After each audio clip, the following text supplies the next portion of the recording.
O mică actualizare, dacă ați văzut filmulețul trecut, în el am prezentat care e diferența între un suport tampon original de Toyota, la grosimea tablei mă refer, față de unul cumpărat din magazin acum. Într-adevăr nu a fost scump, dar nu aveam de unde să știu că tabla este atât de subțire. Ce am făcut?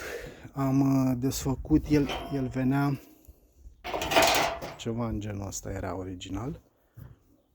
I-am desfăcut toate sudurile în puncte și am desfăcut-o, partea din față, care la mine era foarte ruginită, mormanul de rugină aici, și am de gând să o pun pe asta peste tabla originală, care cred că contează mai mult pentru că este foarte groasă.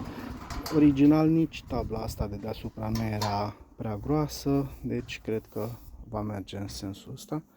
Și o să refac sudurile în fiecare punct și o să o folosesc așa, chiar dacă este ruginită prin multe locuri. Cred că e mai bună decât cea pe care am cumpărat-o nouă. I-am dat cu o soluție anti-rugină, urmează să o vopsesc și să o sudez, sau să o sudez prima dată și să o vopsesc după aia și să o pun pe mașină.